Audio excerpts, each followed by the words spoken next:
Hello student, today we will discuss about estimation and costing. Previous videos में estimation and costing का part 1 हम लोगों ने discuss किया था. पार्ट 1 में हम लोगों ने कुछ आईई रूल्स पढ़े हुए थे 1956 के अकॉर्डिंग.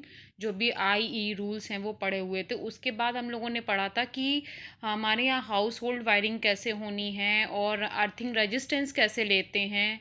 ये सारी चीज़ें वहाँ पर डिस्कस की थी हम लोगों ने. अब वहीं पर ही जब हम हाउस होल्ड वायरिंग की बात कर रहे थे तो वहाँ पर कुछ हमारा पार्ट रह गया था लूपिंग का. तो लूपिंग के एडवांटेज डिसएडवांटेज मैंने यहाँ पर डिस्कस किए, वहाँ डिस्कस मैं कर नहीं पाई थी. तो एडवांटेज की बात करते हैं. हमने दो तरीके के पढ़े थे, एक जंक्शन पढ़ा था और एक लूपिंग पढ़ा था. तो जंक्शन बॉक्स जब लेते हैं तो उसमें जंक्शंस का यूज़ करते हैं, और जब लूपिंग बॉक्स लेते हैं तो उसमें एक फेज़ और एक न्यूट्रल वायर होता है, और फाइनल हमारा यहाँ पे स्विच होते हैं और यहाँ पे फ्यूज़ होता है. ऐसे कनेक्शन कुछ बनाते हैं. तो प्रीवियस वीडियोस में अच्छे से डिस्कस किया, आप वहाँ पर देख लीजिएगा. तो एडवांटेज हो जाएंगे डजंट रिक्वायर्ड जंक्शन बॉक्स. अब यहाँ जंक्शन बॉक्स है नहीं, लूपिंग की बात है तो लूपिंग का ही यूज़ करेंगे. ये जो लूपिंग वाला है ये हर जगह आजकल जो यूज़ हो रहा है वो लूपिंग कनेक्शन ही यूज़ कर रहे हैं. फॉल्ट ट्रेसिंग इसमें इजी हो जाती है. डिसएडवांटेज इसमें केबल का जो कॉस्ट है वो बढ़ जाता है, कॉपर लॉस बढ़ जाते हैं और एफिशिएंसी कम रहती है in comparison to junction box. अब कुछ इंपॉर्टेंट वायरिंग की बात हम लोगों ने कर ली थी, क्योंकि दो टाइप्स हो गए थे, लेकिन कुछ इंपॉर्टेंट वायरिंग है उनके बारे में हम लोग डिस्कस करेंगे. तो फर्स्ट है हमारा क्लीट वायरिंग. क्लीट वायरिंग में क्या है, wire use V I R का फुल फॉर्म है बल्कनाइज्ड इंडियन रबर.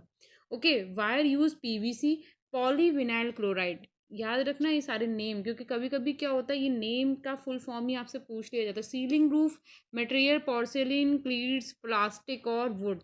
मतलब आपके कौन कौन से मटेरियल यूज़ कर सकते हैं, पोर्सेलिन का, क्लीट का, प्लास्टिक का और वुड का. टेम्प्ररी में अगर हम यूज़ कर, not in use now, temporary थोड़े दिन के लिए यूज़ किया गया था. क्लीट with 2 groups, क्लीट with 3 groups.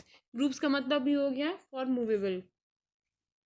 Advantage क्या हो जाएंगे, फॉल्ट डायरेक्शन इजी रहती है. Disadvantage appearance is not good. 240 to 440 volt can be use, not reliable. मतलब इतना ही तक यूज़ कर सकते, रिलायबल ज़्यादा नहीं है. अब सेकंड हमारा टाइप्स था casing and clapping. Famous in old days, not in use now. VIR and PVC use, मतलब ये पहले यूज़ होता था बट अभी यूज़ नहीं होता है. VIR PVC एज प्रीवियस इसमें भी यूज़ करते हैं. तो advantage cheap strong long lasting हो जाएगा. Phase and neutral are in different holes so easy for repairing. अलग अलग होल्स में फेज और न्यूट्रल हैं. Risk for fire. डिसएडवांटेज क्या हो जाएगा कि फायर का रिस्क रहता है इसमें. अब बैटन वायरिंग थर्ड हमारी टाइप से. बैटन वायरिंग में ये दो टर्म्स ऐड हो रहे हैं, CTS and TRS. Cap type sheath and tough rubber sheath. Okay, तो 1 core 2 core 3 core TRS cable in circular sheath. Circular मतलब इस पाथ में हम शीथ लेते जा रहे हैं.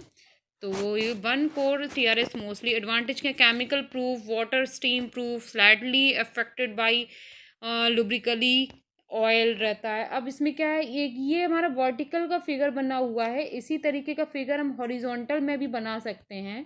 तो वो इसीलिए एक ही बना दिया. हॉरिजॉन्टल अपने आप इसी तरीके के हिसाब से बना लेंगे. और ये एक चीज़ याद रखना कि जब भी हॉरिजॉन्टल की बात होगी तो 10 mm की स्ट्रिप लेते हैं, और जब भी वर्टिकल की बात होती है तो हम 15 mm की स्ट्रिप लेते हैं.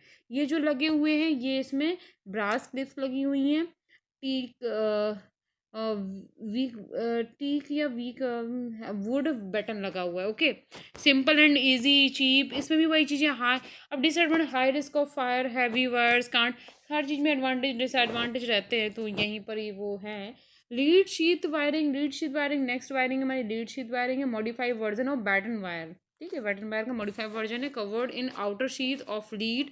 Aluminium containing 95% of load. Metal sheath given protection of cable from mechanical moisture and atmosphere corrosion.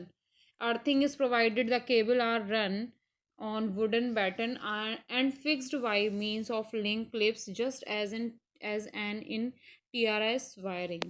TRS wiring पढ़ा हो. कंड्यूट वायरिंग ज़्यादातर जो हमारी सबसे इंपॉर्टेंट वायरिंग है that is the conduit wiring. Surface conduit wiring और concealed conduit wiring. Surface conduit wiring में क्या होता है, घरों में जो इंटरनल वायरिंग होती है उसके ऊपर से प्लास्टिक लगाते हैं, मतलब जैसे आपकी बॉल बन गई है, फिर वहाँ पे ये वायर मतलब प्लास्टिक लगे, फिर वायर अंदर अंदर उसी प्लास्टिक को कवर करने के लिए लगाते हैं। तो वो तो आपकी सरफेस वायरिंग होगी। जो कंसील्ड वायरिंग होती है घर बनाने के पहले ही दीवार के अंदर, कभी कभी क्या होता है हम घर जाते हैं, घर या आजकल जो बन रहे हैं तो उसमें जो स्विच होते हैं उसमें हम कहीं से वायर नहीं दिखता है, क्योंकि वायर वो इंटरनली दीवार के अंदर ही फिट है। तो वो हमारी कौन सी वायरिंग है, कंसील्ड वायरिंग है। Surface wiring hose installed on roof or walls. Conduit is installed by the help of rubber plug. Concealed conduit wire. Conduit is hidden inside the wall slots with the help of plastic. वही चीज़ है कि plastic की help से हम उसको cover कर रहे हैं कि ठीक है। Steel tube known as conduit are installed on surface of walls by means pipe hooks or buried in walls under plastic. VIR PVC cables are drawn by means size about, वही VIR PVC wire यहाँ भी देंगे और जिसकी size कितनी होगी 183। Types of conduit क्या हो जाएंगे, मेटेलिक और नॉन मेटेलिक। मेटेलिक में स्टील का यूज जो अभी ऊपर बताया था स्टील का यूज करेंगे, नॉन मेटेलिक में स्टील का यूज नहीं करना है, मेटल का यूज नहीं करना। तो जो मेटेलिक है वो स्ट्रॉन्ग होते हैं लेकिन कॉस्टली भी होते हैं। क्लास ए का क्या हो जाएगा, low gauge conduit thin large of steel sheet. Class B high gauge conduit thick large of steel. ठीक है। नॉन मेटेलिक में क्या लेंगे, पीवीसी फ्लेक्सिबल इजी टू, मतलब वही प्लास्टिक ले लेंगे। मेटल मेटल मतलब स्टील ले लेंगे और नॉन मेटल में प्लास्टिक ले लेंगे। साइज ऑफ कंड्यूट यही साइज हो जाएगी, ये डायमीटर हो गए हैं। ये लाइन नंबर जरूर याद रखना किस नंबर में किस फॉर्म में, क्योंकि ये एग्जाम में पूछ दिया जाता है। साइज ऑफ कंड्यूट वायरिंग का फॉर्म जैसे ऐसे 13, 16.2, 18. और भी ऑप्शन हो गए। तो ये वाला ये 3 टर्म्स आप याद कर लेंगे तो आपको याद रहेगा। एडवांटेज इसके हो गए, डिसएडवांटेज हो गए।